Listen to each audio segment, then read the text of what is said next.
Hoje nós vamos conhecer um caso bastante bizarro que teve a sua conclusão há poucos anos. Mas antes de nós conhecermos o caso do Gregory, pessoal, eu gostaria de deixar uma pergunta para vocês. Por um acaso vocês conhecem ou já conheceram algum adolescente problemático? Algum jovem que deixa todo mundo desconfortável e até mesmo com medo? Eu lembro muito bem, na época do ensino médio, quando existiam alguns jovens que eram tão agressivos e infelizes que a gente até evitava de passar perto, porque tudo era motivo de confusão. Apesar de que acontecem muitos casos de jovens que dão bastante trabalho na escola, mas depois que se formam e vão para o mercado de trabalho, se transformam totalmente. Parece que o peso das responsabilidades amadurece em algumas pessoas. E sem contar que existem muitos jovens que não são tão problemáticos assim, mas quando resolvem fazer alguma coisa, acaba sendo catastrófico. Esse é o caso do Gregory, por exemplo, e eu já vou contar tudo para vocês, mas antes, para quem está chegando por aqui agora e ainda não me conhece, o meu nome é Bruno Vilas e eu conto casos criminais reais aqui na internet. Se você chegou aqui e caiu de paraquedas agora nesse vídeo e ainda não é inscrito no canal, já se inscreve aí e ativa o sininho para não perder as notificações, porque assim, todas as vezes que eu publicar um vídeo novo, o YouTube te avisa e você corre aqui para assistir comigo. Eu te convido também a me seguir nas redes sociais, porque por lá eu tô sempre interagindo com vocês. Ah, e eu vou pedir logo no começo que você deixe o seu like, que ajuda muito na divulgação do canal, e assim o canal cresce cada vez mais. Mas agora sim, vamos pro que interessa e bora pro caso de hoje.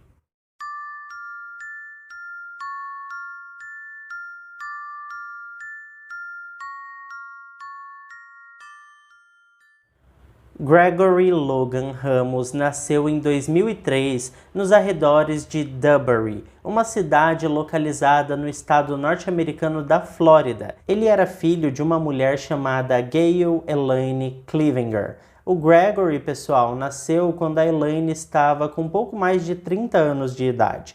E não há informações precisas a respeito do pai do garoto. O que se sabe é que o jovem sempre foi bastante arteiro desde criança mesmo e dava bastante trabalho para sua mãe. Ele era bastante popular no bairro e por isso estava sempre cercado de amigos, e praticar bullying com garotos e garotas menores que ele era uma das suas atividades preferidas. A Elaine era uma arquiteta muito competente e também tinha diversos amigos. Vários desses amigos aconselharam a mãe a colocar seu filho nas aulas de luta, porque diziam que isso ajudaria o garoto a pôr os seus sentimentos para fora, além de aprender sobre comportamento e disciplina. Com isso, tanto a Elaine quanto o Gregory se inscreveram na academia e começaram a fazer aulas de luta e essas coisas todas. Ela rapidamente percebeu o quanto seu filho adorava esse esporte. Ele ficava muito feliz quando estava batendo em alguma coisa, alguma pessoa, enfim. Ele se sentia muito bem enquanto estava batendo em qualquer coisa que não fosse ele mesmo.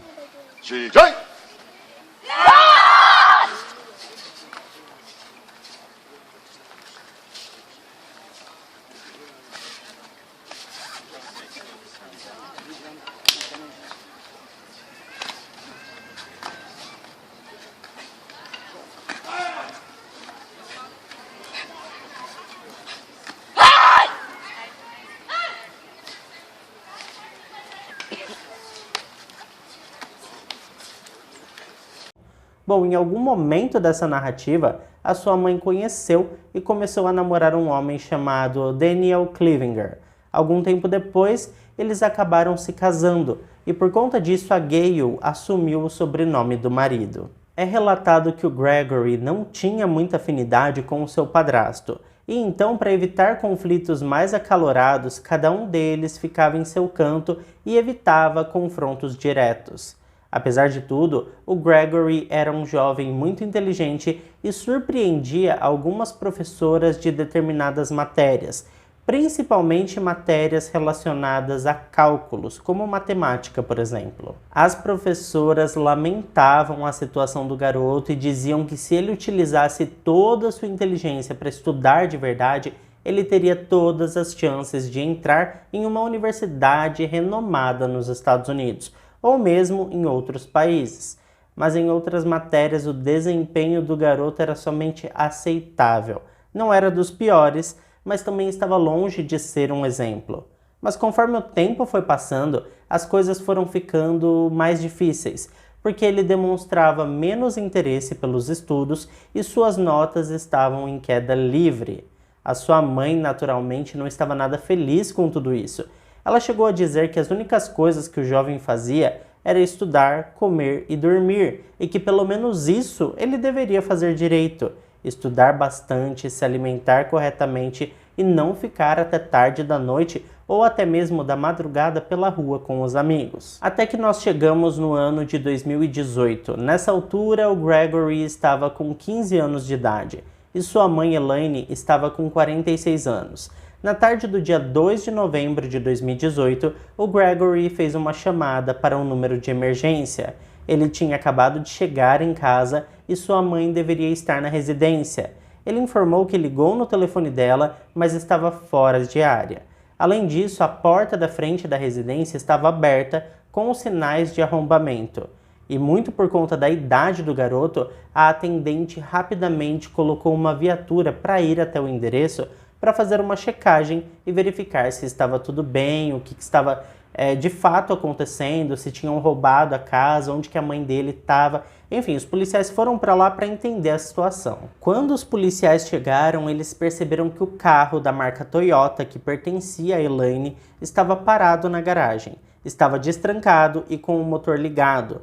Os oficiais decidiram não entrar pela porta da frente. Ao invés disso, eles rodearam a propriedade em busca de outra porta para acessar a residência. Uma das portas da casa, que ficava na lateral, foi arrombada pelos policiais e logo que eles entraram, encontraram uma gota de sangue bem na entrada.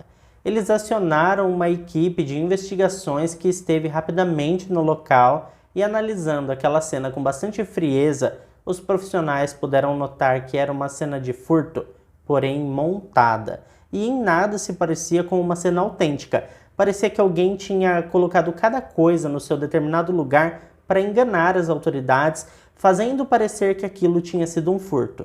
Nesse meio tempo, o padrasto do Gregory, o Daniel, chegou e muitos vizinhos curiosos também foram conversar com os policiais e passar informações que julgaram ser importantes.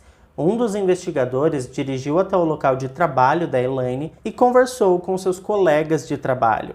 Eles informaram que ela nunca faltava, era bastante pontual e só saía mais cedo ou chegava atrasada quando precisava resolver problemas com a escola de seu filho. Mas ela sempre ligava avisando que chegaria atrasada ou que precisaria sair mais cedo, ela sempre avisava.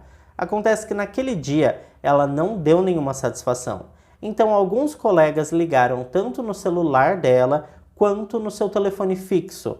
O celular da Elaine caía direto na caixa de mensagens e o telefone fixo tocava até a ligação cair. Ao conversar com familiares, vizinhos e amigos, os investigadores chegaram à conclusão de que a última pessoa a ver ou ter qualquer tipo de contato com a Elaine tinha sido seu filho. Portanto, os oficiais levaram o Gregory para ser ouvido. Em seu primeiro depoimento, o garoto disse aos policiais que viu sua mãe pela última vez por volta das 6h30 da manhã daquele dia, quando estava saindo para ir ao colégio. Naquela altura, ele estudava na University High School, em Orange City. Ele explicou que não teve qualquer tipo de contato com a sua mãe durante aquela manhã e quando foi à tarde, por volta das 3:50 da tarde, quando ele desceu do ônibus e chegou na porta de sua casa, ele não conseguiu falar com ela, ela já estava desaparecida. Nesse momento, pessoal, os policiais perceberam que o garoto estava com arranhões ao redor do nariz e também acima do olho, e a aparência dos machucados denunciava que eles eram recentes. Obviamente, ele foi questionado sobre a origem daqueles ferimentos e justificou-se dizendo que acabou se machucando enquanto se envolveu em uma briga de escola, e o seu oponente era seu amigo chamado Dylan. Mas neste momento, pessoal, um dos oficiais chamou o investigador de canto e informou que quando o padrasto do Gregory chegou, ele também perguntou para o garoto onde é que ele tinha machucado seu rosto e naquele momento o jovem tinha explicado que caiu de uma das escadas da escola. O investigador voltou a fazer perguntas e após fazer diversas perguntas diferentes, ele voltou a questionar onde é que o rapaz tinha machucado seu rosto. Desta vez, o Gregory explicou que tinha brigado com seu amigo Joel, mas que agora estava tudo bem, que eles já haviam feito as pazes novamente, que estava tudo certo. Ou seja, ele nem mesmo percebeu que estava entrando em contradições. Mas os investigadores são treinados justamente para detectar contradições e contam com técnicas sofisticadas de interrogatórios. Bom, as autoridades prosseguiram com esse caso e decidiram conversar com os funcionários do colégio. Em seu depoimento oficial, Gregory contou que sua mãe dirigiu com ele até a escola e que depois disso ele não teve mais contato com ela. Mas quando os profissionais conversaram com os professores, eles descobriram que o rapaz entrou na escola por volta das 7 horas da manhã e saiu do colégio às 13 horas da tarde e foi embora sem utilizar o ônibus escolar. Além disso, ao conversar com o Daniel, os oficiais descobriram que na noite anterior ao seu desaparecimento, ou seja, na noite do dia 1º de novembro de 2018, a Elaine ligou no celular do Daniel para conversar. Ele estava trabalhando em outra cidade e só voltaria para casa tarde da noite. O Daniel explicou que sua esposa ligou para reclamar do Gregory. Ela se queixava dele ter tirado uma nota D em uma matéria e ela já estava cansada disso e que ele precisava se dedicar mais aos estudos. Com essa declaração, pessoal, os investigadores conversaram mais uma vez com o Gregory e por fim ele admitiu que sim, na noite anterior ele teve uma calorosa discussão com a sua mãe por conta de uma nota baixa no colégio. Os policiais então pressionaram e queriam saber exatamente o que aconteceu naquela noite. O Gregory explicou então que a sua mãe tirou seu celular e proibiu que ele pegasse o aparelho, mas ele esperou até ela ir dormir e pegou o objeto escondido e pediu para que alguns amigos viessem buscá-lo. Ele e seus amigos pegaram o carro da mãe escondido e dirigiram até uma igreja chamada River City Church. Bem atrás do templo tinha uma espécie de lareira ao ar livre, e eles ficaram ali por algumas horas. Ele terminou dizendo que antes mesmo que a sua mãe acordasse para levá-lo para o colégio, ele já estava de volta em seu quarto. O Gregory aproveitou essa oportunidade para se explicar e esclarecer o porquê tinha saído mais cedo da escola naquele dia. Ele afirmou que se encontrou com seus amigos e eles saíram da escola às 13 horas. Passaram em sua casa, pegaram dinheiro e foram novamente para os fundos da igreja. Mais tarde, então, no horário em que ele deveria estar voltando da escola, ele e seus amigos foram cada um para sua casa. E então foi nesse momento que ele encontrou o carro da sua mãe funcionando na garagem, mas não tinha ninguém lá dentro e a casa já tinha sinais de arrombamento. Os investigadores descobriram o nome de um desses amigos. Na verdade, ele foi descrito como o melhor amigo do Gregory. O rapaz foi identificado como Dylan Kaglark. Mas é preciso dizer que quando os oficiais conversaram com o Dylan, ele negou que fosse melhor amigo do Gregory e explicou que, na verdade, ele tinha grandes problemas com matemática e o Gregory o ajudava com os estudos. Além de negar a amizade, ele disse ainda que tinha visto Gregory pela última vez durante o almoço na escola. Ele negou ter visto qualquer pessoa da escola na parte da tarde naquele dia e disse que foi trabalhar nas proximidades de Sanford. Mas o seu álibi foi rapidamente desconstruído porque ele não tinha como comprovar onde exatamente para qual empresa ele estava trabalhando naquela tarde específica. Por fim, ele acabou admitindo que havia deixado a escola na companhia do Gregory e um outro rapaz chamado Brian Porras.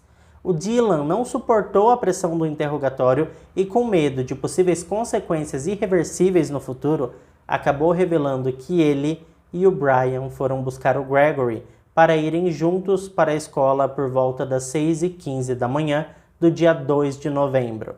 E no caminho para a escola, o Gregory admitiu a eles que tirou a vida de sua própria mãe. o Dylan destampou a falar e contou que ele e o Brian saíram da escola mais cedo para ajudar o Gregory a montar o cenário do roubo em sua casa. O Gregory, pessoal, teria entregado aos seus amigos diversos itens de sua casa para que cada um deles escondesse esses objetos em suas casas e assim fizessem com que aquela cena se parecesse de verdade com uma cena de roubo.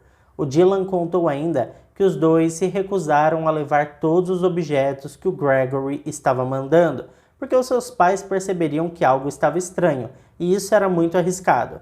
Por conta disso, diversos itens da casa foram escondidos em uma floresta localizada atrás da igreja, e outros foram descartados em uma lixeira atrás de um supermercado chamado Winn-Dixie, na cidade de Deltona, que fica localizada a cerca de 20 minutos de carro de onde eles estavam. Os oficiais então revistaram a casa do Dylan, ele morava com seus avós, e foi lá onde eles encontraram alguns dos itens roubados da casa do Gregory. Eles também dirigiram até Deltona, onde encontraram eletrônicos e aparelhos de informática exatamente onde o Dylan disse que estariam. Por fim, ele levou as autoridades até a floresta no fundo da igreja e mais objetos foram recuperados. Inicialmente, pessoal, o Dylan se recusou a falar onde estava a Elaine, mas depois de muito choro e emoção, ele resolveu colaborar um pouco mais com a investigação e revelou que o corpo da mãe do Gregory estava na floresta, perto da fogueira da igreja. Ele então entrou novamente na viatura da polícia e foi até lá com as autoridades para apontar com exatidão onde é que o Gregory a enterrou. Os investigadores então foram falar com o Brian e ele inicialmente negou o conhecimento de um roubo ou mesmo de ter estado com o Dylan naquele dia.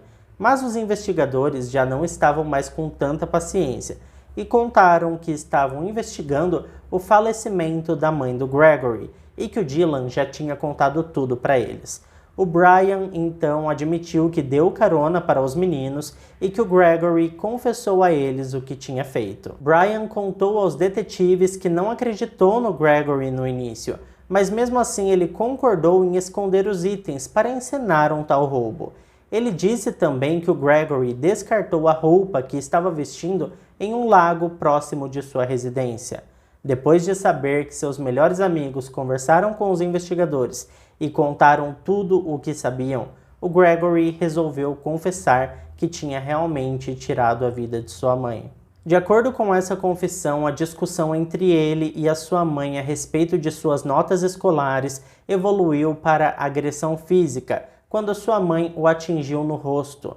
Ele explicou que inicialmente teve vontade de revidar, mas preferiu entrar no seu quarto e processar tudo aquilo. Mas ele saiu de lá por volta da meia-noite e estava consumido pela raiva e pela fúria. Ele então foi até o quarto dela e uma nova discussão se iniciou. Enquanto os dois discutiam ferozmente, o Gregory agarrou a sua mãe pelo pescoço e então ela acabou caindo da cama e ficou entre o chão e a parede. Demorou bastante para ele conseguir desacordá-la e ele disse que se recorda de olhar nos olhos dela enquanto ela ia perdendo a consciência. Quando ele percebeu que ela estava totalmente apagada, ele saiu para buscar um carrinho de mão. Quando retornou, ele percebeu que ela ainda estava se mexendo no chão. Então ele subiu nela e apertou com mais força o seu pescoço, até que tivesse certeza de que seu coração não batia mais. Quando os investigadores perguntaram o porquê que ele teria feito aquilo, ele afirmou que tirou a vida de sua mãe porque acreditava que se ele não fizesse isso com ela agora, ela com certeza faria isso com ele no futuro. E é claro que essa justificativa não faz o menor sentido, né, gente? O Gregory usou o carrinho de mão para levar o corpo até o carro e depois voltou para dar início à montagem da cena de roubo.